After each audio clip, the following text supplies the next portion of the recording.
Hello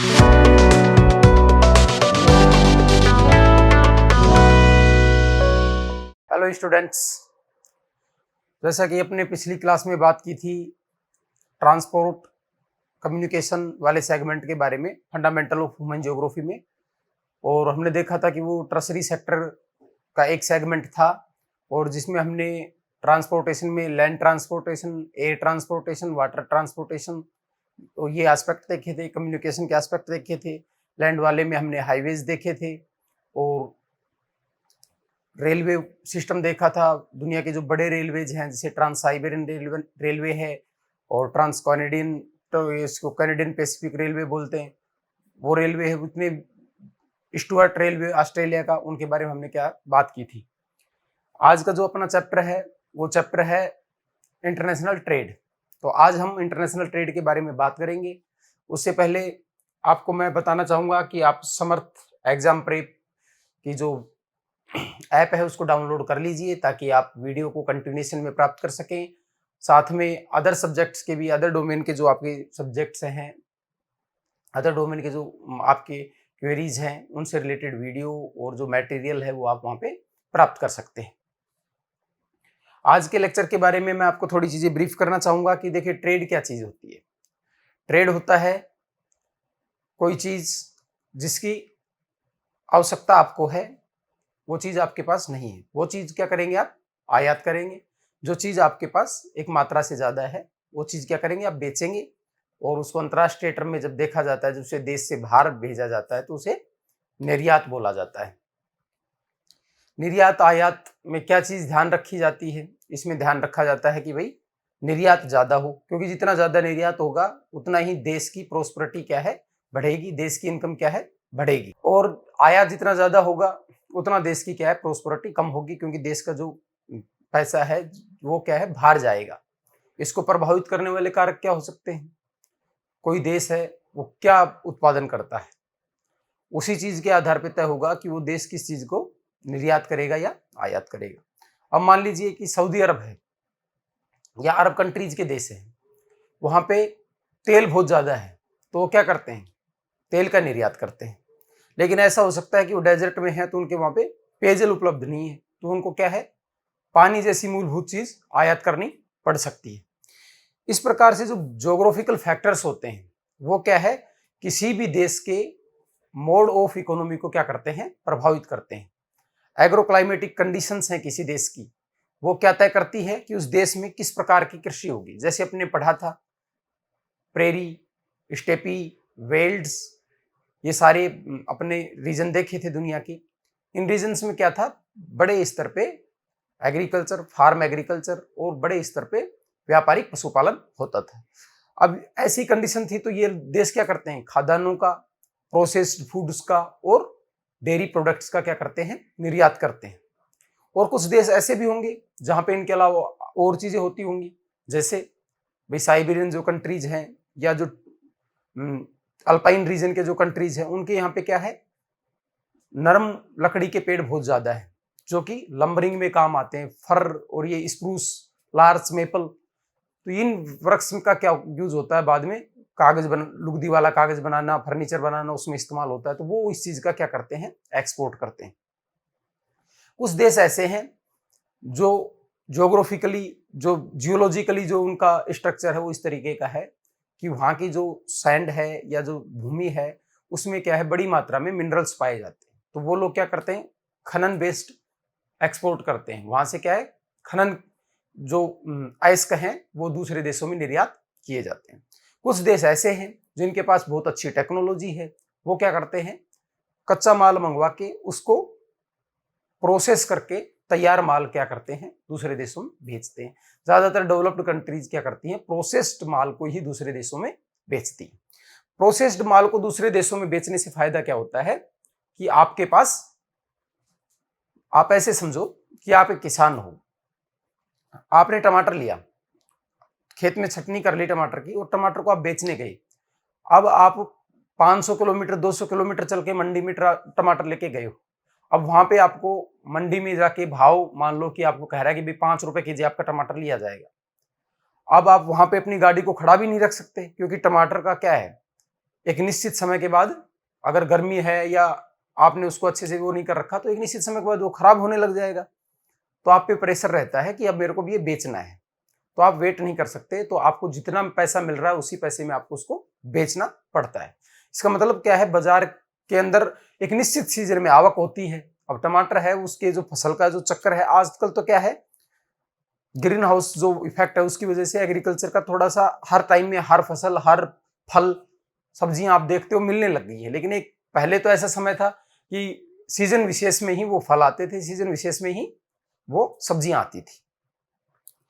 ये चीज हुई है किसकी वजह से, स्टोरेज कैपेसिटी की वजह से। लेकिन उसकी भी अपनी लिमिटेशंस हैं, उससे भी कॉस्ट बढ़ जाती है। अब आप उसी टमाटर को क्या कर दो, थोड़ा सा प्रोसेसिंग करके उसका कैचअप बना दो, तो कैचअप के ऊपर आप देखोगे 6 मंथ उसकी क्या होती है, वैलिडिटी होती है। 6 मंथ तक उसको आप रख सकते हो नॉर्मल रूम टेम्परेचर के ऊपर। और एक टमाटर से आपका वो जो पाउच आता है केचप का, आपको 1 रुपए का, 2 रुपए का वो आपका एक टमाटर बिक जाता है। तो आप उसमें क्या है, काफी मार्जिन कमा सकते हो। इस तरीके से डेवलप्ड नेशंस क्या है, वो जो रॉ मटेरियल है उसको थोड़ा शेप देके, उसके अंदर थोड़ा टेक्नोलॉजिकली एडवांसमेंट करके उसको क्या है, बेटर बना के बाजार में बेचते हैं और बाजार का लाभ उठाते हैं। तो आप इस चीज को समझ गए होंगे। इससे क्या होता है, जो व्यापार का जो झुकाव है वो उन देशों की तरफ हो जाता है, क्योंकि आपसे ही वो चीज लेकर फिर वो उपभोक्ता के तौर पे आपको ही वापस बेचते हैं। एक तरीके से वो आपसे लाभ कमा लेते हैं। तो ये इसकी बेसिक बेसिक बातें हैं। इसमें क्वेश्चंस किस तरीके के पूछे जाते हैं, क्वेश्चन ये पूछे जाएंगे, भाई ट्रेड को प्रभावित करने वाले कारक क्या हैं, कुछ टर्म्स हैं जैसे बैलेंस ऑफ ट्रेड क्या होती है, ठीक है, डंपिंग क्या होती है, और इंटरनेशनल जो ऑर्गेनाइजेशन हैं जो ट्रेड के ऊपर कार्य कर रहे हैं, और रीजनल ऑर्गेनाइजेशन हैं, तो उनके बारे में अपन क्या है इस चैप्टर में बात करने वाले हैं। उनको अब एक सीक्वेंस में पूरी सहजता के साथ समझने की कोशिश करेंगे। आप अपनी बुक साथ में लेके बैठेंगे और चीजों को अंडरलाइन करेंगे, हाईलाइट करेंगे। साथ में पिछले लेक्चर्स को भी आप साथ में देखेंगे ताकि आप इसको कनेक्टिविटी के साथ ज्यादा बेटर तरीके से समझ सके। चले आइए शुरू करते हैं। आज का टॉपिक है international trade. History of international trade की जब बात करते हैं तो अपन जानते हैं कि जो पहले जो इंटरनेशनल ट्रेड था, पहले जरूरत की चीजें आपस में बाल्टर सिस्टम से ही कर ली जाती थी। लेकिन धीरे धीरे क्या हुआ, परिवहन के तंत्र का जब विकास हो गया, तो कुछ चीजें, मूलभूत चीजें, पहले क्या था, संतोषी परम सुखी वाली कंसेप्ट चलती थी कि जो चीज आपके पास नहीं है उसमें आप क्या कर लो, संतोष कर लो। तो वो चीज क्या थी, वो उपभोक्तावादी प्रवृत्ति नहीं थी, वो एक अलग अप्रोच होती है। उसमें क्या है, आर्थिक विकास को वो गति नहीं मिलती, R&D पे भी ज्यादा बल नहीं दिया जाता। लेकिन जब ट्रांसपोर्टेशन और इन चीजों का विकास हुआ, औद्योगिक क्रांति आई, तो क्या हुआ, पूरी दुनिया के अंदर, हालांकि ट्रेड उससे बहुत पुरानी टर्म है, आपने हिस्ट्री पढ़ी होगी तो हिस्ट्री में आपने देखा होगा, मोहनजोदड़ो हड़प्पा जो अपनी सभ्यता थी वो पूरी तरह ट्रेड के ऊपर बेस्ड थी। और किसके साथ ट्रेड करती थी, मेसोपोटामियन जो लोग थे, मिस्र के जो लोग थे, उनके साथ क्या करते थे, ट्रेड करते थे। तो ट्रेड एक बहुत एंशियंट हैबिट है, एक प्रैक्टिस है, जिसमें इस चीज को हम देखते हैं कि सोसाइटी के अंदर क्या होती थी, ग्रिड वो बोलते थे, उनको श्रेणियां बोलते थे। वो श्रेणी क्या करती थी, अलग अलग जुलाहों की अलग श्रेणी है, और अलग कार्य करने वालों की, शिल्पियों की अलग है, गोल्ड वोल्ड का, मेटल का काम करने वालों की अलग है। और वो क्या करते थे, अपने रेट तय करते थे, उसी के आधार पर ट्रेडिंग फैसिलिटी और सारी चीजें अवेलेबल, पूंजी पूंजी कैपिटल उन सब चीजों का क्या करते थे, प्रबंधन करते थे। तो ये बहुत पुरानी टर्म है। जैसे कि अपने सिल्क रूट का नाम सुना, एंशियंट टाइम में भाई सिल्क रूट होता था चाइना के माध्यम से यहाँ से, और यहाँ से एशियन कंट्री का पूरे यूरोप के साथ क्या होता था, ट्रेड होता था। अब दोबारा से चाइना क्या कर रहा है, उस सिल्क रूट को दोबारा से रिवाइव कर रहा है इंटरनेशनल रिलेशनशिप में। अब हम उस चीज को पढ़ते हैं कि चाइना क्या कर रहा है, सिल्क रूट को दोबारा से, उसी रूट को दोबारा से जनरेट कर रहा है, रोड वोड के माध्यम से जोड़ रहा है। तो उससे क्या, उसकी स्ट्रेटेजिकल और इकोनॉमिकल दोनों लाभ उसको फ्यूचर में मिलेगी। इसमें भी बताया है कि एंशियंट टाइम में trade was restricted to local markets. एक तो लोकल मार्केट से क्या था, ट्रेड था वो रेस्ट्रिक्टेड था। दूसरी चीज क्या थी, slowly long distance trade develop. Silk route की जो बात है वो आपके आइए आपसे पूछ सकता है कि भाई उसमें था ये चाइना, इसका चाइना के रीजन को क्या करता था, ये यूरोपियन रीजन से जोड़ता था। और इससे सिल्क है, वूल है, मेटल है, ये चीजें क्या है, इधर से जाती थी और उधर से कुछ और प्रोसेस्ड चीजें और चीजें थी वो उधर से क्या इधर आती थी। दूसरा जो हिस्टोरिकली जो एक डेवलपमेंट अपन देखते हैं ट्रेड के इतिहास में, तो दूसरा टाइम है जो कॉलोनियल टाइम था। पूरी दुनिया में जो उपनिवेशीकरण की जो एक टाइम आया था, उपनिवेशीकरण का जो दौर आया था, उसमें आप लोगों को पता है कि उसमें क्या हुआ था। जो अपने पिछले चैप्टर में पढ़ा था आपको याद हो तो ब्राजील के अंदर कॉफी और वेस्ट इंडीज के अंदर गन्ना, फिलीपींस के अंदर गन्ना, है ना, भारत में रबड़ और श्रीलंका में और भारत में चाय, इनका प्लांटेशन किया था किसने? कॉलोनियल पावर्स ने। अब कॉलोनियल इनके अंदर क्या चाहिए था? बड़ी मात्रा में अपन ने देखा था चीप लेबर चाहिए था। तो उसके लिए ये लोग क्या करते थे? ये लोग स्लेव्स लेके जाते थे अफ्रीका से, दास खरीदते थे और उन दासों को क्या करते थे? ट्रेड करते थे। मतलब मानव का व्यापार होता था। और ये किस टाइम की बात है? ये बात है 15th सेंचुरी के आसपास की बात है, ठीक है। इन विच द पुर्तगीज, डच और जो स्पेनिश थे, ब्रिटिश थे, ये लोग क्या करते थे? जो दास थे उनको लेते थे और उन लोगों को बेच देते थे जो प्लांटेशन का इनका काम करते थे। कहां पे? अमेरिकन रीजन में। After industrial revolution, industrialised Nations imported raw materials and exported finish materials, ठीक है। इंडस्ट्रियलाइजेशन जब आ गया तो ये जो तकनीकी रूप से मजबूत देश थे, जैसे यूरोप के जो कॉलोनियल पावर्स थी, ये क्या करते थे? कच्चा माल मंगवाते थे, जैसे सूती, रेशम, ये चीजें मंगवाते थे। जैसे भारत की बात करें तो भारत से ही मंगवाते थे और तैयार करके कपड़ा क्या करते थे? वापिस भेजते थे। जैसे हिस्ट्री में एक बात कही जाती है कि हम गंगा में से सोखते हैं और उसको टेम्स में जाके निचोड़ देते हैं। यानी यहाँ की जो चीजें हैं, कच्चा माल है, उसको ले जाके वहां पे हम यूज करते हैं और फिर उसको तैयार करके वापिस हम यहाँ पे लाके कंज्यूम कर देते हैं। कहाँ पे? इंडिया में एक्सपोर्ट कर देते हैं। जिससे क्या है, उनका पूरा लाभ था वो यूरोपियन लोगों को मिल जाता था, जिससे अपने जो स्थानीय उद्योग धंधे थे उनकी क्या थी? कमर टूट गई थी। इस चीज को अपन आगे भी थोड़ा सा देखेंगे। इंटरनेशनल ट्रेड में ये भी एक एस्पेक्ट होता है कि जब बड़ी कंट्री छोटे देशों के साथ ट्रेड करती है तो कई बार इतनी ज्यादा अनइक्वलिटी रहती है कि छोटा देश है वो लगातार क्या है? नेगेटिव उसमें चला जाता है, ठीक है। अब है international trade is result of specialization in products and division of labor. It is based on principle of comparative advantage that is mutually benefit to trading partners. अब देखिए सीधी सी बात जो अपन ने की थी, आप हैं कै और मैं हूं खे। मेरे पास टमाटर है, ठीक है, और आपके पास कोई और चीज है, आलू है आपके पास। मैं कह रहा हूं कि भाई मेरे को आलू की सब्जी बनानी है, वो कह रहा है यार मेरे को बनानी है कि यार भाई मेरे पास टमाटर नहीं है। मैं कह रहा हूं भाई मेरे पास आलू नहीं है। तो आप क्या कहोगे कि भाई तू मेरे से टमाटर ले ले, मैं तेरे से आलू ले लेता हूं। तो ये इतनी सिंपल सी बात है। इंटरनेशनल लेवल पे क्या होता है? स्पेशलाइजेशन होता है। भाई किसी देश के किसी चीज पे, किसी के एग्रीकल्चर प्रोडक्ट पे, किसी का डेयरी प्रोडक्ट के ऊपर अपना स्पेशलाइजेशन है, किसी के पास तकनीक है। तो दूसरा देश क्या करता है? वो रॉ मटेरियल दे देगा, उससे तकनीक ले लेगा या उससे तैयार माल ले लेगा उसी पैसे में से वापस। फिर इस तरीके से एक दूसरे की जरूरतों को देखते हुए ये क्या करते हैं? आपस में अपनी जरूरतों को पूर्ति करते हैं। यही इंटरनेशनल ट्रेड का एक पूरा चक्र बनता है। स्पेशलाइजेशन इन प्रोडक्शन, ये आपको ध्यान रखना है। क्वेश्चन पूछ सकता है कि किस चीज का रिजल्ट है? स्पेशलाइजेशन इन प्रोडक्शन मतलब किसी एक चीज में आपको विशेषज्ञता हासिल होनी चाहिए जिसका आप उत्पादन कर रहे हो। डिवीजन ऑफ लेबर यानी स्किल्ड लेबर है। लेबर के जो नियम है वो अंतरराष्ट्रीय स्तर पे अलग अलग हैं, तो लेबर का प्रोडक्शन के अंदर बहुत ज्यादा रोल है। तो डिवीजन ऑफ लेबर भी इसके अंदर अपने आप में एक महत्वपूर्ण चीज है। It is based on principle of comparative advantage. आपस में परस्पर लाभ की स्थिति में होता है। किसी के पास कोई चीज होती है तो उसके पास वो एडवांटेज होती है, वो उस एडवांटेज को क्या करता है? सेल करता है। सेल करके उससे क्या करता है? अर्न करता है। इट इज मैनुअली और mutually beneficial to trading partners. तो ये क्या है? आपस में जो संबंधी होते हैं उन दोनों को म्यूचुअली क्या करती है? लाभ पहुंचाती है।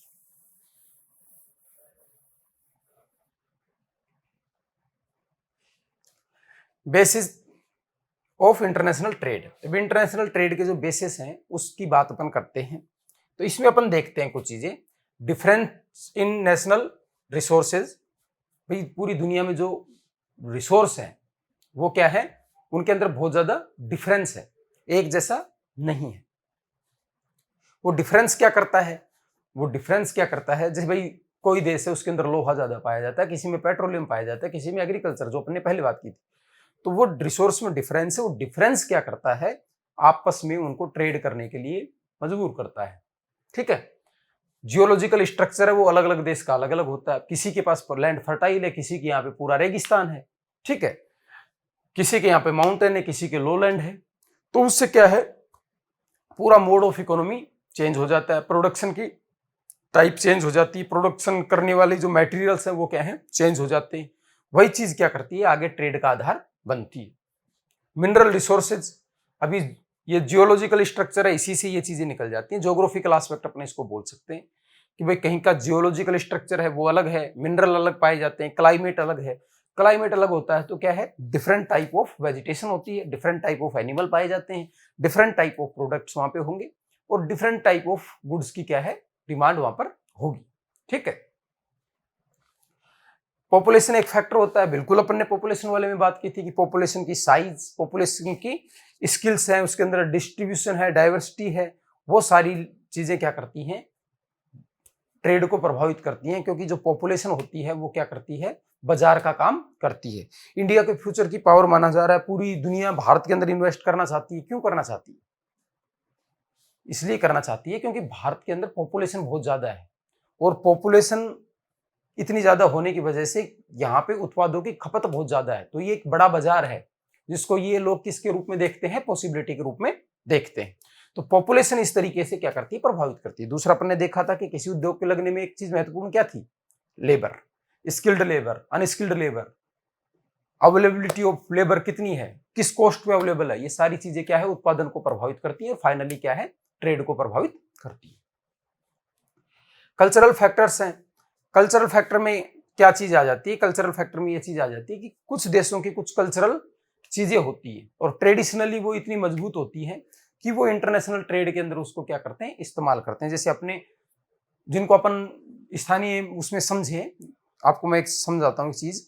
जैसे आपने देखा होगा कि किसी एरिया विशेष की कोई चीज फेमस होती है, जैसे आप कहोगे कि यार रसगुल्ले तो हमें बीकानेर के खाने हैं, ठीक है, या कोई और मिठाई है वो एक स्पेशल एरिया की, आप क्या, अब उसमें क्या होता है कि वहां के लोग ट्रेडिशनली उसके अंदर बहुत ज्यादा कुशल होते हैं। दूसरी जगह पे वो चीज बनती तो होगी लेकिन उसमें वो टेस्ट या वो जो यूनिकनेस है वो नहीं पाई जाती। इसी के आधार पे एक जो टर्म आती है जीआई टैग जिसे बोलते हैं, ज्योग्राफिकल इंडिकेशन। तो किसी एक एरिया विशेष की जो क्लाइमेट, वहां के जो ट्रेडिशनल कल्चर है, वो उस चीज को क्या कर देती है, थोड़ा यूनिक बना देती है। ठीक है। फिर है, इसमें कुछ आपके लिए नाम दिए हैं, ठीक है, जैसे कारपेट ईरान का, ठीक है, और बाटिक क्लोथ्स हैं ये इंडोनेशिया के। ये क्या है, ये इसके एग्जाम्पल हैं जो आपको क्या करने हैं, समझने हैं।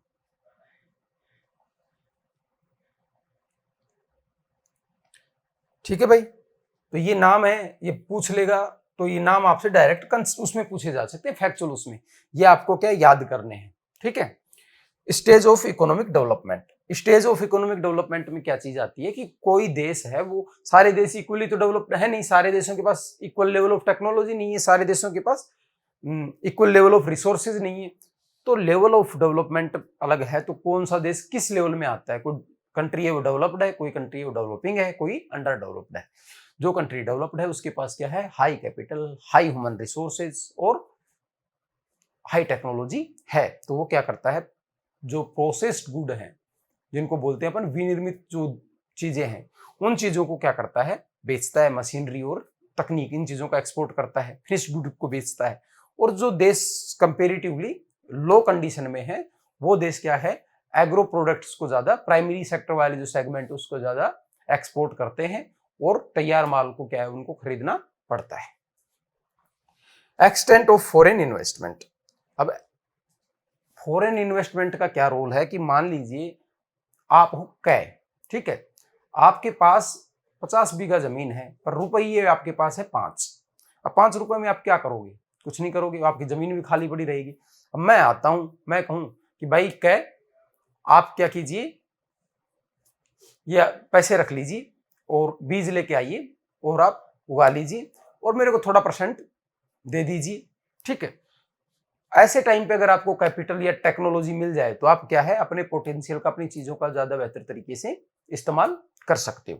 तो ऐसे ही क्या है, फॉरेन इन्वेस्टमेंट की यही भूमिका होती है कि कई बार किसी देश की इकोनॉमी को गति नहीं मिल रही होती, वहां पे रिसोर्सेज, पूंजी पर्याप्त मात्रा में, तकनीक पर्याप्त मात्रा में नहीं होती, तो फॉरेन इन्वेस्टमेंट के माध्यम से क्या होता है, वहां पे लैक ऑफ कैपिटल और ये लैक ऑफ टेक्नोलॉजी, ये चीजें हैं, ये क्या है, ओवरकम की जाती है इसके द्वारा, और इन्वेस्टमेंट को क्या है, बढ़ावा मिलने से वहां पे उत्पादन में ग्रोथ देखी जाती है। ट्रांसपोर्टेशन, अब भाई बिना ट्रांसपोर्टेशन के तो ट्रेड की अपन बात ही नहीं कर सकते। अपन ने पहले भी देखा था कि ट्रांसपोर्टेशन क्या है, लाइफ लाइन है किसी भी देश की इकोनॉमी की, क्योंकि ट्रांसपोर्टेशन कितना डेवलप है इसी पे डिपेंड करेगा कि उस देश की इकोनॉमी के अंदर कितनी ज्यादा समावेशिता आएगी और कितनी ज्यादा स्टेबिलिटी देखी जाएगी। ठीक है, तो इसके अंदर वो देखा जाएगा कि वो कितने रूट से जुड़ा हुआ है, उसके पास अच्छे पोर्ट्स हैं या नहीं है, अंदर से रोड के द्वारा, रेलवे के द्वारा वो अच्छे से कनेक्टेड, इंटरनल कनेक्शन उसका अच्छा है कि नहीं है, और दुनिया के और देशों के साथ उसका अच्छा कनेक्शन है कि नहीं। अब इसको मैं थोड़ा सा आपको अलग तरीके से समझाता हूँ। अब देखो, रसिया है, रसिया का ऊपर का रीजन है साइबेरियन क्षेत्र, वो पूरा का पूरा क्या है, लगभग 9 महीने बर्फ में जमा रहता है, तो उस रीजन से क्या रसिया ट्रेड नहीं कर सकता। रसिया का जो साउदर्न रीजन है वो पूरा, उधर से रसिया क्या है, लैंडलॉक्ड, अदर कंट्रीज पड़ती हैं। अब दूसरा देश आपको अपने यहाँ से ट्रांसपोर्ट करने दे, नहीं भी करने दे, आपके उसके साथ रिलेशन कैसे, इन बहुत बातों पर डिपेंड करता है।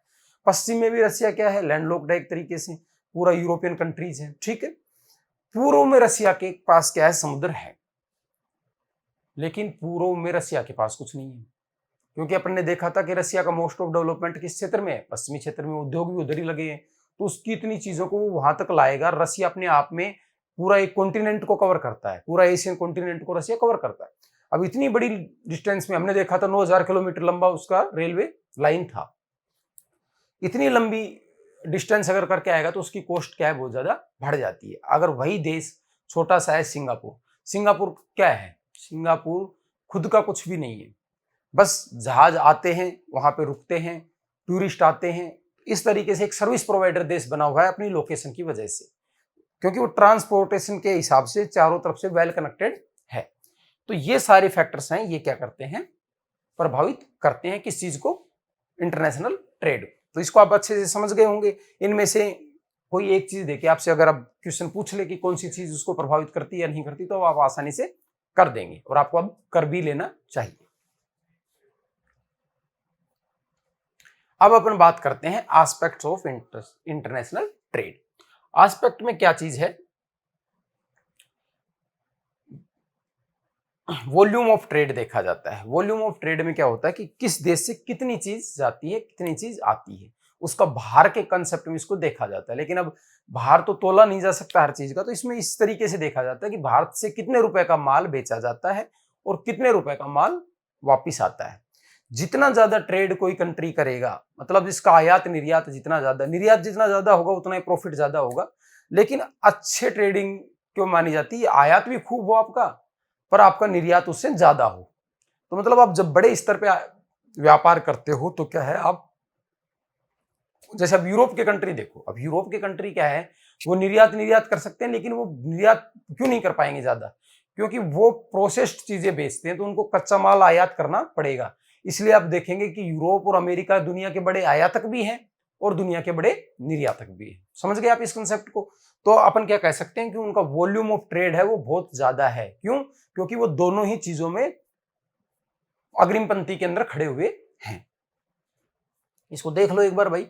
It is measured simply as the total value of goods and services traded. ठीक है, however actual tonnage of trade goods makes up the volume but service trades cannot be measured in tonnage.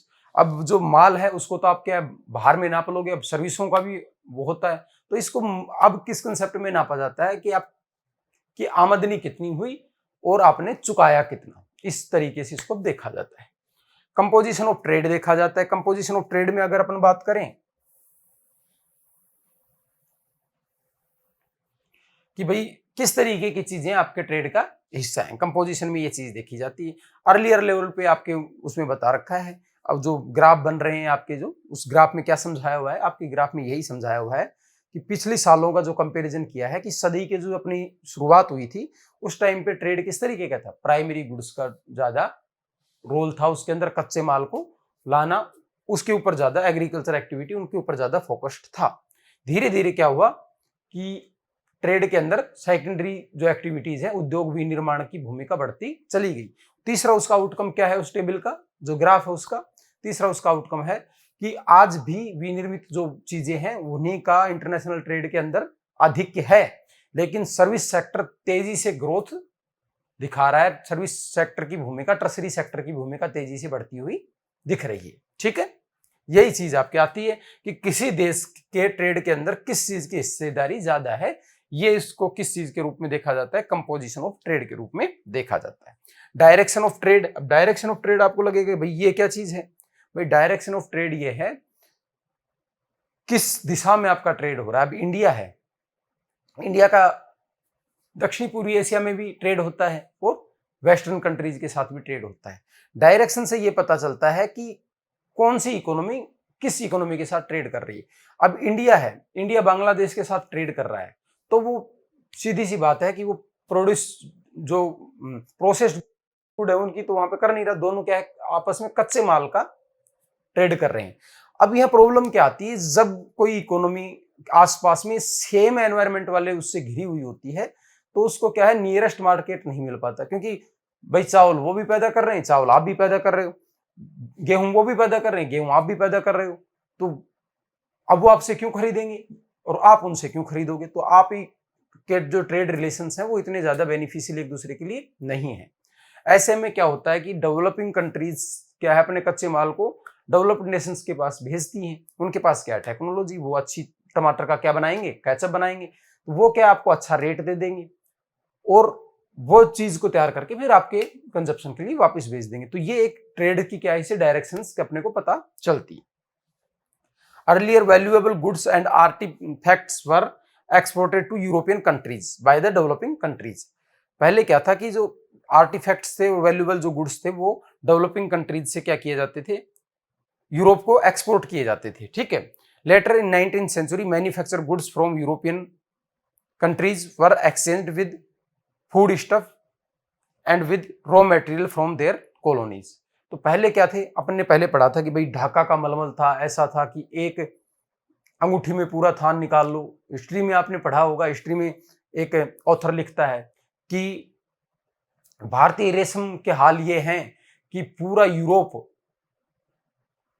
की हर चीज भारतीय कपड़ों की बनी हुई है, यहां तक कि घर के पर्दे, हर चीज रुमाल से लेकर पर्दों तक भारतीय कपड़े का इस्तेमाल किया जाता है। इससे क्या होता था, भारत की जो चीजें लग्जरी जो चीजें जाती थी बन के, महंगा कपड़ा या कोई हाथ की चित्रकारी इस तरीके की कोई चीजें जाती थी, तो वो चीज उसके बदले में वहां से बड़ी मात्रा में पैसा इंडिया की तरफ आता था। तो ट्रेड क्या था, इंडिया के पक्ष में होता था। बैलेंस ऑफ ट्रेड जिसको बोलते हैं वो किसकी तरफ था, इंडिया की तरफ था। लेकिन बाद में क्या हुआ, हमारे से वो कच्चा माल लेने लग गए और तैयार माल वो हमको बेचने लग गए। तो इससे क्या है डायरेक्शन ऑफ ट्रेड इस तरीके से अपने को क्या है पता चलती है।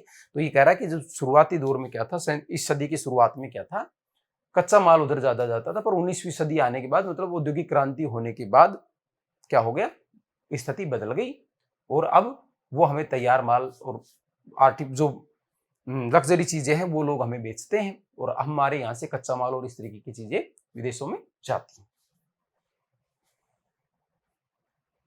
अब अपना आता है type of international trade. Type of international trade में क्या है, एक तो बायलैटरल होता है। बायलैटरल ट्रेड में क्या है, it is between two countries. ठीक है, आपस में जो देश हैं जैसे भारत और बांग्लादेश आपस में क्या कर लेते हैं, ट्रेड कर लेते हैं।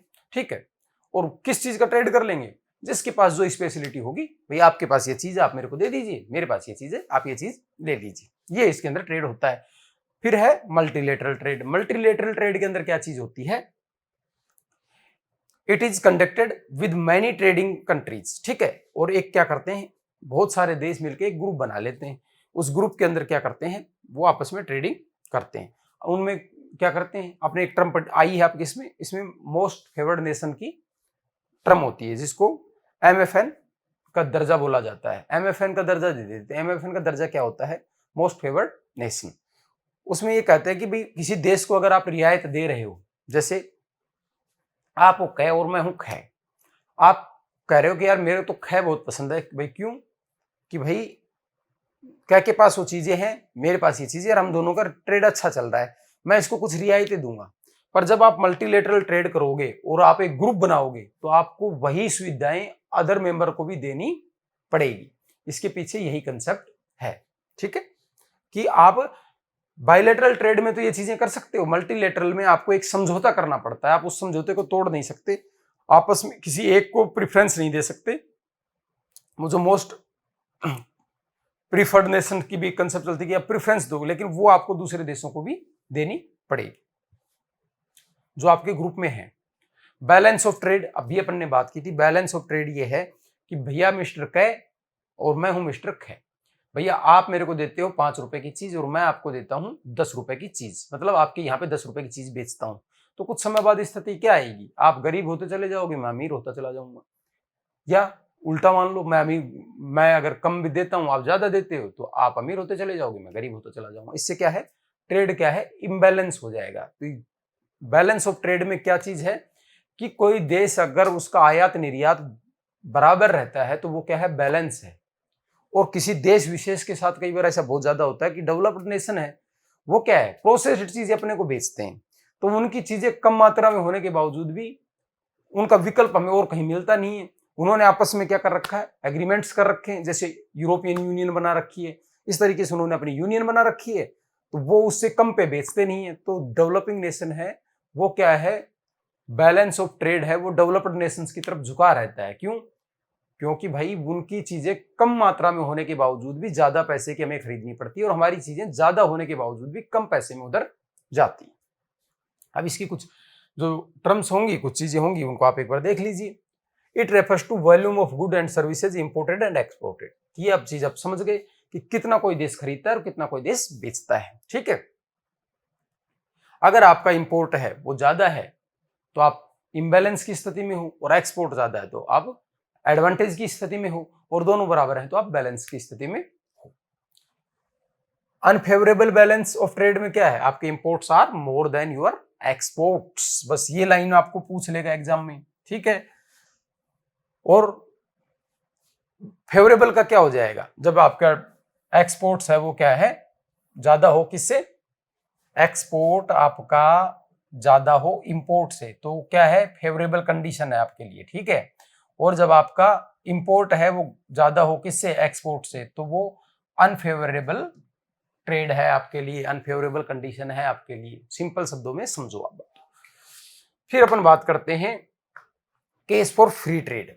फ्री ट्रेड में क्या होता है, फ्री ट्रेड एक ऐसी टर्म है कि भैया आपके घर की दीवार है, ये मेरा घर है और ये आपका घर है, और बीच में एक दीवार है, तो अपने को क्या करना है, दीवार अगर इतनी ऊंची है तो अपने को कोई सामान लेने के लिए दरवाजे से ऐसे आना पड़ेगा, तो अपन क्या कहें कि भैया यहां से इस दीवार को हटा देते हैं इतनी सी, ताकि अपन, आपके घर पे कोई सामान नहीं है तो आप मेरे में से लेने आ जाओ, और आप मेरे में नहीं है तो आप, मैं आपके में लेने आ जाऊं।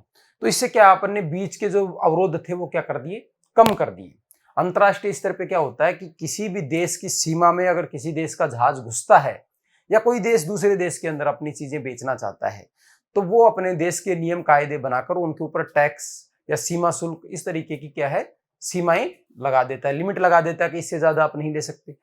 इससे क्या होता है कि ट्रेड है वो नेगेटिवली इफेक्ट होता है, ट्रेड में क्या है, बाधा पड़ती है। फ्री ट्रेड की कंसेप्ट यही है, जो ग्लोबलाइजेशन की टर्म है उसके लिए फ्री ट्रेड को क्या दिया जा रहा है, बढ़ावा दिया जा रहा है कि भैया आपस में जो आपके टैरिफ बैरियर्स हैं, सीमा के जो बैरियर्स हैं, शुल्क के जो बैरियर्स हैं, उनको क्या है, आप खत्म कर दो या बिल्कुल कम कर दो, ताकि व्यापार को क्या है, ज्यादा ग्रोथ मिल सके। अब देखो इसमें बातें कर लेते हैं फ्री ट्रेड और trade liberalisation is the act of opening up economic so that more trade take place. Simple बात है कि आप अपनी इकोनॉमी को खुला इकोनॉमी में बदल दो, सीमा शुल्क और ये चीजें क्या कर दो, हटा दो, ठीक है। इससे एक चीज ये भी हो सकती है कि जब भाई आप ज्यादा सीमा शुल्क हटा दोगे तो कई बार ऐसा होता है कि जैसे आपके कुछ देश के कुछ उद्योग हैं, मान लो आप एग्रीकल्चर बेस्ड आपकी इकोनॉमी है, ठीक है, आपके यहाँ पे एग्रीकल्चर कर रहे हैं लोग, उससे कमा खा भी रहे हैं, उनका जीवन चल रहा है अच्छा खासा। अब एक देश है, कौन, अमेरिका, ठीक है। अमेरिका भाई गेहूं क्या करता है, बड़े स्तर पे फार्म में उगाता है। अब वो गेहूं की उसकी कॉस्ट कमाती है, मशीनरी इस्तेमाल करता है वो। आपके यहाँ पे गेहूं का रेट है 50 रुपए, ठीक है। अमेरिका आपको बेच रहा है कितने में, 40 रुपए में। तो अमेरिका का जब गेहूं इंडिया में आ जाएगा और आपने टैरिफ लगा नहीं रखा, सीमा शुल्क और ये चीजें आपके है नहीं, तो उसका 40 रुपए में इंडिया में आ जाएगा। अब 40 रुपए में जब आपको वो गेहूं मिल रहा है तो आप इंडिया वाला गेहूं क्यों खरीदोगे? अब आपने गेहूं बोया था, आपके पास 50 टन गेहूं पड़ा हुआ है एक्स्ट्रा, आपको खरीदार मिल नहीं रहा, तो अगली बार क्या करोगे? आप गेहूं नहीं बोओगे। समझ रहे हो मेरे कहने का मतलब? आप कहोगे यार हम भी खरीद ही लेंगे फिर जब इतना सस्ता ही मिल रहा है। तो इससे क्या है, जो इंटरनल मार्केट है वो क्या है, कोलैप्स कर जाता है, उसको क्या है, नेगेटिव इफेक्ट उसके ऊपर पड़ता है, उसका जो प्रोत्साहन है, मोटिवेशन है, वो क्या है, कम हो जाता है। सिंपल शब्दों में इसको आपको समझना है। डंपिंग यही चीज होती है जब कोई देश जिसके पास बल्क में उत्पादन होता है वो क्या है, क्वालिटी के स्टैंडर्ड्स को भले ही ध्यान में ना भी रखे, लेकिन सिर्फ कॉस्ट के मैटर के ध्यान में रखते हुए बहुत बड़ी मात्रा में किसी देश में अपने सामान को डाल देता है, तो वो वहां की अर्थव्यवस्था को नकारात्मक रूप से क्या करता है, प्रभावित करता है, उसको नष्ट कर देता है। यही क्या है, डंपिंग है। ठीक है। Dumping is the selling of commodity in two countries at a price that differs from reason not related to cost. Countries need to be cautious about dumping goods. अब कंट्री है उनको क्या इसका थोड़ा सा क्या है ध्यान रखना चाहिए, इसके प्रति कोशिश रहना चाहिए, क्योंकि ये आपकी इकोनॉमी को क्या करता है, खराब कर देता है, आपकी इकोनॉमी की आत्मनिर्भरता को नष्ट कर सकता है।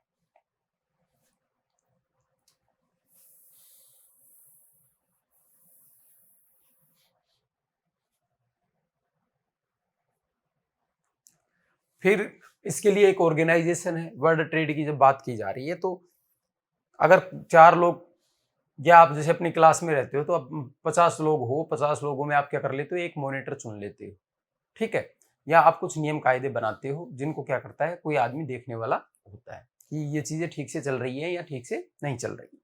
तो WTO क्या है, वो मॉनिटर है। WTO क्या है, एक अंतर्राष्ट्रीय संस्था है जो अंतर्राष्ट्रीय स्तर पे होने वाले ट्रेड के बारे में अंतर्राष्ट्रीय स्तर पे नियम बनाता है, संधियों का जो मसौदा है उसको तैयार करता है, और उसके अंदर अगर कोई विवाद होता है तो उस विवाद का समाधान करता है। ठीक है। WTO के आपसे पूछ सकता है कि किसका भाई रूप है, WTO है ये, WTO है भैया गेट था पहले। ठीक है। गेट था, गेट कब बना था, गेट बना था 1958 में। ठीक है। गेट बना था, गेट क्या था, टैरिफ करता था, टैरिफ और नॉन टैरिफ जो गुड्स थी उन चीजों, सॉरी 1948 में ये बना था, आप इसको यहां देख सकते हैं। और इसको क्या करता था, ये गुड्स को वो करता था, दुनिया भर में गुड्स की सप्लाई को चेक करता था, उसके संबंधी नियम बनाता था। ठीक है। बाद में 1995 में उरुग्वे राउंड्स की एक नाम आ जाता है, कई बार उरुग्वे राउंड हुआ था, उरुग्वे देश है, उसमें क्या था, इस बात पे समझौता हुआ था, और उसके बाद ये नियम, ये बात निकल के आई कि भाई गेट को अब क्या है, WTO से क्या किया जाएगा, प्रतिस्थापित किया जाएगा। अब गेट का नाम WTO होगा, और सिर्फ गुड्स में डील ना करके ये गुड्स एंड सर्विस सारी चीजों को क्या करेगा, डील करेगा। ठीक है। ये इसकी बात है। इसका मुख्यालय पूछेगा तो इसका मुख्यालय है भैया जेनेवा में, स्विट्जरलैंड में, और अब वर्तमान में इसके 164 मेंबर, आपके यही याद रखना, आपके एनसीईआरटी में जो चीज दी हुई है यही आपको याद रखना है। 164 कंट्रीज इसके क्या है, मेंबर है, इंडिया भी इसका एक मेंबर है। WTO has been criticized and opposed by those who are worried about the effect of free trade and economic globalization। अब बहुत से देश ऐसे हैं, जैसे 1991 से पहले हमने भी LPG कब अपनाया था, 1991 में अपनाया था, लिबरलाइजेशन, प्राइवेटाइजेशन और ग्लोबलाइजेशन। उससे पहले हम भी क्या करते थे, अंतर्राष्ट्रीय जो ये व्यापार था इन चीजों के तहत हम भी इसके विरोधी थे। हम ये सोच रहे थे कि भैया आत्मनिर्भरता से हम अपना काम चलाएं, लेकिन अब हम देखते हैं कि भैया पूरी दुनिया में ट्रेड क्या है, एक जरूरी चीज बन गई है, ग्रोथ के लिए भी, और वैसे भी आपकी सारी आवश्यकताएं आप खुद जो पूर्ति नहीं कर सकते। लेकिन अब भी बहुत से देश ऐसे हैं जो इसको क्या करते हैं, अपोज करते हैं, उनको लगता है कि ये हमारे लिए ठीक चीज नहीं है, कौन, फ्री ट्रेड, और ये ग्लोबलाइजेशन हमारे लिए सही चीज नहीं है। आपने खूब ऐसे वैसे में भी पढ़ा होगा ग्लोबलाइजेशन के नकारात्मक प्रभाव, सकारात्मक प्रभाव, तो इसलिए हर चीज के पक्ष विपक्ष होते हैं, तो उनके आधार पर कुछ देश क्या है, इसका विरोध करते हैं। They argued that free trade is not beneficial to the ordinary people as it is widening the gap between the rich and poor. अब कह रहे हैं कि भैया ये बैलेंस ऑफ ट्रेड है उसको गड़बड़ कर देता है, डंपिंग जैसी चीजों को क्या करता है, बढ़ावा देता है। तो ये आम आदमी के लिए, नॉर्मल कंट्री के लिए बेनिफिशियल सौदा नहीं है। ये इम्बैलेंस लेकर आता है किसके अंदर, सोसाइटी के अंदर इम्बैलेंस लाता है। रिच है वो रिच होता जाता है, पुअर है वो पुअर होता जाता है, और इस साइकिल के अंदर क्या है, उसको फंसा देता है, इंक्लूसिव ग्रोथ नहीं करता ये, ठीक है। They also argued that issue of health, worker rights and child labour, environment labour के जो इशू है इनको क्या करता है, ये इग्नोर करता है, ठीक है। अलग अलग देश हैं, कुछ देश हैं चाइल्ड लेबर का सपोर्ट करते हैं क्योंकि उनके यहाँ पे चाइल्ड लेबर भाई है।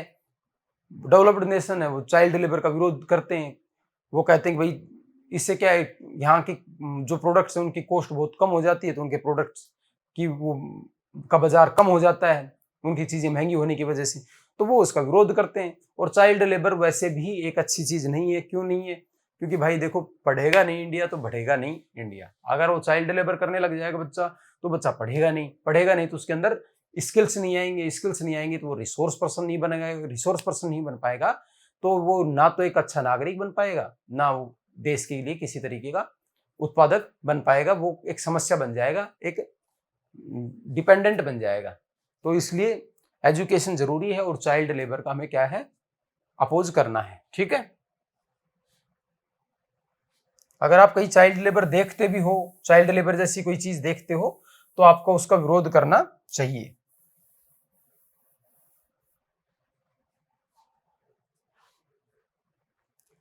रीजनल ट्रेड ब्लॉक्स होते हैं। अब कई बार क्या होता है कि जैसे इंटरनेशनल लेवल पे बड़े स्तर पे इस तरीके की चीजें नहीं चल पा रही, ठीक से काम नहीं कर पा रही हैं, तो क्या करते हैं कि बहुत सारे जो देश हैं वो छोटे छोटे स्तर पे आपस में संबंध बना के रीजनल ब्लॉक बना लेते हैं।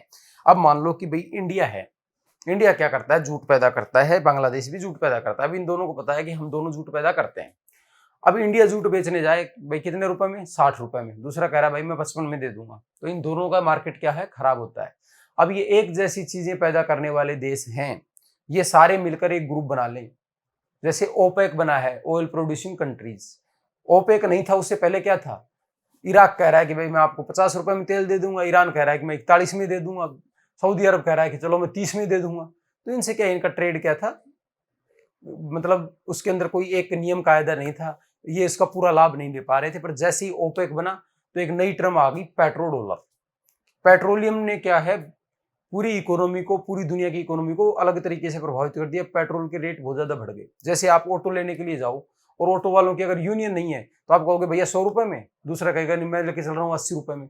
और अगर उनकी यूनियन है तो वो कहेंगे भैया चलना है तो चलो, आपको पता है कि ये डिस्टेंस इतनी नहीं है कि मैं इसके लिए 100 रुपए दूं, और कहेगा भैया देखो चलना है तो आपको 100 रुपए देने पड़ेंगे, तो आपको देने ही पड़ेंगे। तो ऐसे में क्या है, ये जो अपन यूनियन जो शब्द यूज कर रहे हैं, इस तरीके से कुछ देश क्या है आपस में अपना एक ग्रुप बना लेते हैं, और उस ग्रुप के माध्यम से वो क्या करते हैं, ट्रेड करते हैं, आपस में भी ट्रेड करते हैं, और फिर अपने उन नियमों के आधार पर ही अदर कंट्रीज के साथ ट्रेड करते हैं।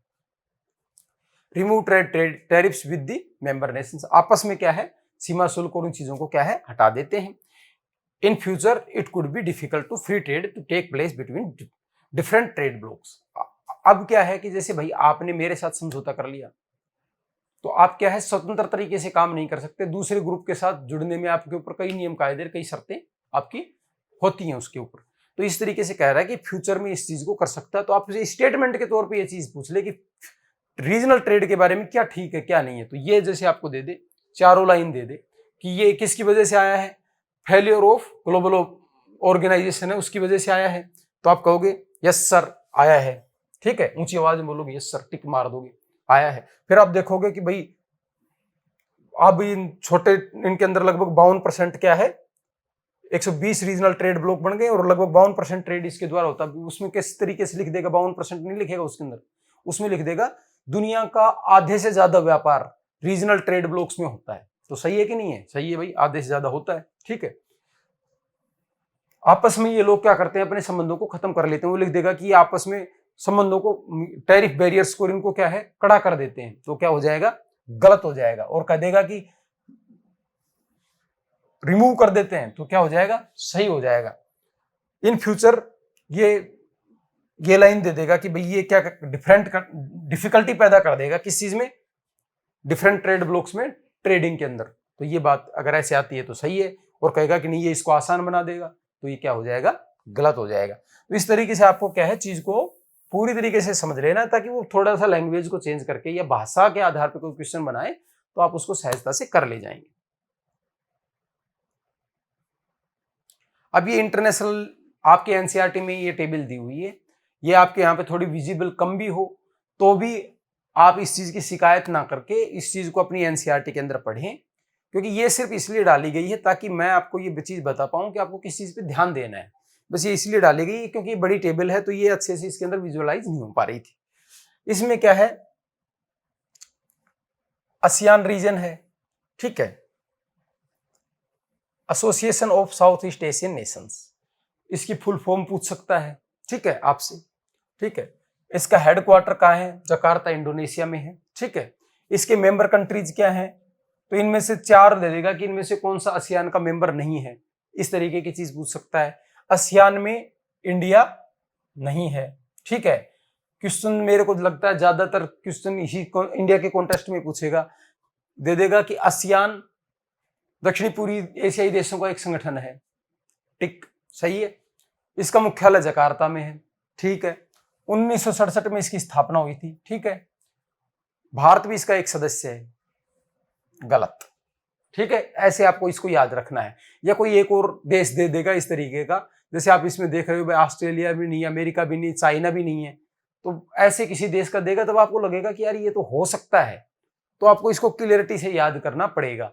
सीधा फैक्चुअल सवाल बना देगा कि इसकी स्थापना हुई थी 1967 में, 2007 में, 1947 में, इस तरीके से आपसे कोई चीज बना देगा तो आपको। पर मैं आपको एक चीज के लिए आश्वस्त करना चाहूंगा कि एनसीईआरटी में, और मुझे नहीं लगता कि वो जिसे आपके कई कंपटीशन एग्जामों में बहुत माइनर डिटेल देके गलती करवाता, वैसा नहीं करवाएगा। डेट वेट की चीज देगा तो काफी गैप रहेगा आपको, अगर आप पढ़ा हुआ है तो आप उसको कर ले जाएंगे, उसमें ज्यादा कोई घबराने वाली बात नहीं है। लेकिन आपको उसके ऊपर ध्यान जरूर देना है ताकि आप वहां पे एग्जाम में आए तो उस चीज को पिक कर सकें। इसी तरीके से जो CIS है, कॉमनवेल्थ इंडिपेंडेंट जो स्टेट्स है उनकी चीज है, इसका मुख्यालय कहां पर है, मिन्स्क में बेलारूस में है। EU है, इसका ब्रुसेल्स बेल्जियम में है, ये इसके मेंबर्स हैं। स्थापना कब हुई थी, EEC बना था पहले 1957 में, फिर EU बना 1992 में, और वर्तमान रूप में आया 1960 में। तो आपको ये चीज भी, इसका डेवलपमेंट भी पूछ सकता है थोड़ा सा, ठीक है। डेवलप्ड है सारे के सारे, तो ये क्या करते हैं, जो प्रोडक्ट्स हैं, मिनरल्स हैं, कच्चा माल है वो मंगवाते हैं और फिर उसको तैयार माल में बदलकर क्या करते हैं, बाहर भेजते हैं। और आपस में इन्होंने क्या कर रखा है, सिंगल मार्केट बना रखा है, सिंगल करेंसी बना रखी है, यूरो जो इनकी करेंसी है। आपने देखा होगा ब्रिटेन की मुद्रा क्या है, पाउंड है, लेकिन इसके अंदर क्या चलती है, इनके अंदर यूरो चलती है। अब ब्रिटेन इसके अंदर से निकल गया है भाई, इसमें अगर ब्रिटेन दे रखा हो ना तो आपको ये चीज ध्यान रखनी है, ऑस्ट्रिया, इसमें ब्रिटेन इन्होंने नहीं दे रखा, ये आपकी अपडेटेड चीज है। ब्रिटेन क्या है, यूरोपियन यूनियन से निकल गया, उसी को क्या कहा जाता था, ब्रेग्जिट कहा जाता था। आपने देखा होगा ब्रेग्जिट, एक ब्रेग्जिट खूब चलाता था। ब्रेग्जिट यही चीज थी कि ब्रिटेन जब EU से बाहर निकल गया था तो वो चीज क्या थी, ब्रेग्जिट थी, ठीक है। अब ये लैटिन अमेरिका इंटीग्रेशन एसोसिएशन, लाइया, ठीक है। तो ये मोंटेविडियो उरुग्वे की जो राजधानी है वहां पे क्या है, इसका मुख्यालय है, ये इसके मेंबर्स है। 1994 में ये बना था। फिर है NAFTA, north American free trade association, इसमें USA, कनाडा और मैक्सिको है, 1949 में बना था, ठीक है।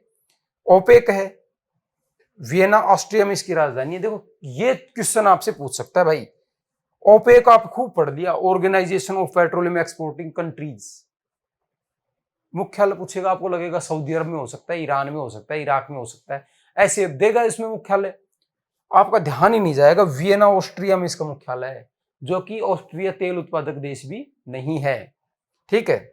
और वियना जो क्या नाम है इसका, ऑस्ट्रिया इसका मेंबर भी नहीं है, फिर भी इसका मुख्यालय है। क्यों चूज कर लिया, जैसे भाई बड़े बड़े नेता होते हैं वो क्या करते हैं, मुख्यालय मीटिंग कहां करेंगे, स्विट्जरलैंड में करेंगे, तो कर लिया, कर सकते हैं। ये south Asian free trade organisation है और 2006 में बना था और ये भारत इसका क्या है मेंबर है बांग्लादेश, लेकिन ये क्या है इतना ज़्यादा सक्सेसफुल नहीं है। क्यों? क्योंकि इनके आपसी सीमा विवाद हैं, एक जैसी चीज़ें बनाते हैं, तो ये कोई ज़्यादा सक्सेसफुल नहीं है। जिस तरीके से आसियान और EU सक्सेसफुल ऑर्गेनाइजेशन है, उस तरीके से ये साप्टा है, ये उतना सक्सेसफुल ऑर्गेनाइजेशन नहीं है। Okay sir. Concerns related international trade, तो इसमें कंसर्न्स क्या आते हैं? मेरिट्स ऑफ इंटरनेशनल ट्रेड हम इसके अंदर देखते हैं, तो अब इसके बारे में हम बात कर लेते हैं।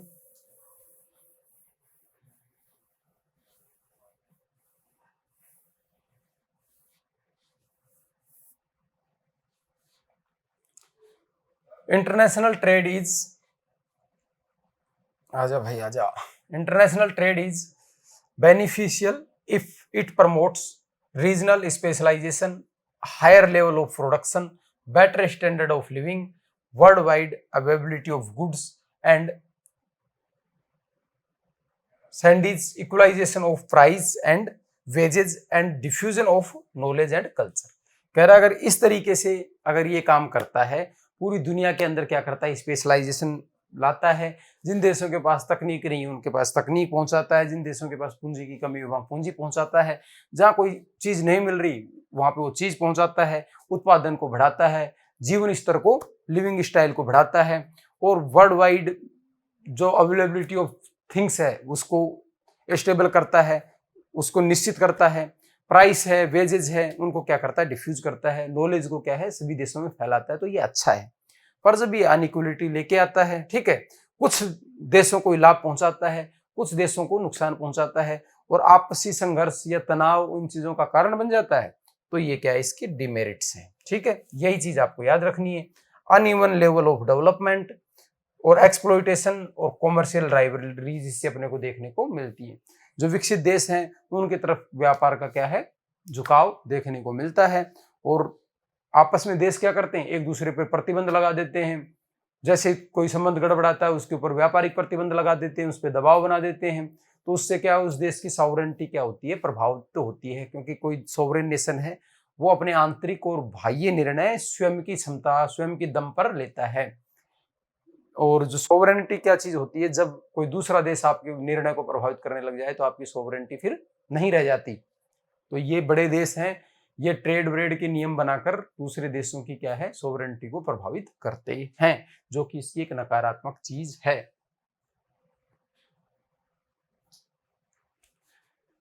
Gateway of international trade, gateway क्या चीज है भैया, कहां से होते हैं, इसके दरवाजे क्या है, तो इसके दरवाजे हैं जो रूट्स हैं वो इसके दरवाजे हैं। ठीक है, harbours and ports are gateways of international trade. ठीक है,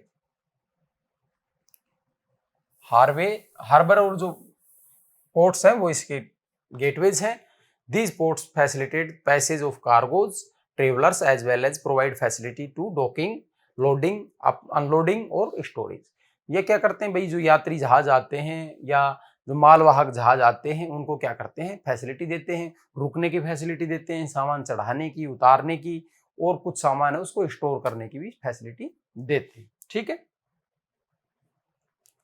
अब टाइप ऑफ फोर्ट्स है आपके इसमें, तो टाइप ऑफ फोर्ट में देखो, type of forts basis of cargo handled are क्या क्या है, इंडस्ट्रियल पोर्ट्स है।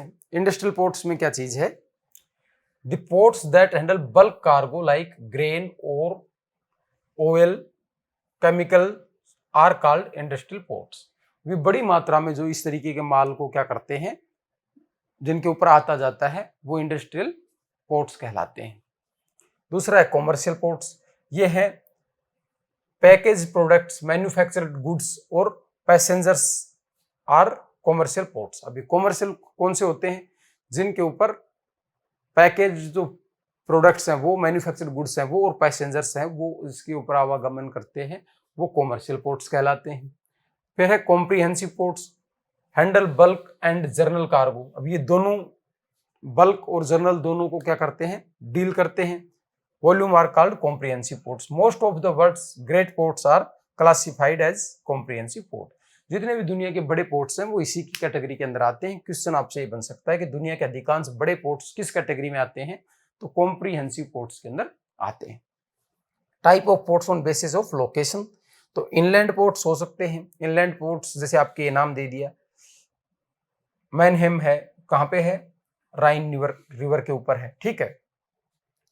तो ये क्या है, अंदर जब कोई नदी या कोई चीज जुड़ी हुई होती है, उसके ऊपर कोई कैनाल है, उसके ऊपर अगर कोई पोर्ट बन जाता है देश की सीमा के अंदर, तो उसे इनलैंड पोर्ट बोल दिया जाता है। तटीय सीमा पे नहीं होता। जैसे आपने एक चीज देखी थी, सुपीरियर नदी कहाँ तक जाती है, ग्रेट लेक्स तक जाती है, और ग्रेट लेक्स के ऊपर क्या है, आप पोर्ट बना सकते हो, वहां से वो क्या है, इनलैंड पोर्ट्स बन जाएंगे। वहां से आप माल सारा, वहां के जो लो इस्पात उद्योग और मोटर गाड़ी उद्योग है, वहां का माल वहां से चढ़ा और राइन नदी के माध्यम से अटलांटिक महासागर से होते हुए दुनिया के अलग अलग हिस्सों में आप उसको पहुंचा दो, तो वो इनलैंड पोर्ट्स होते हैं। आउटपोर्ट होते हैं जो क्या है, deep water built away from the actual port and serving big ships are called outports. ये क्या होते हैं, Athens and its outport, Piraeus in Greece, ठीक है।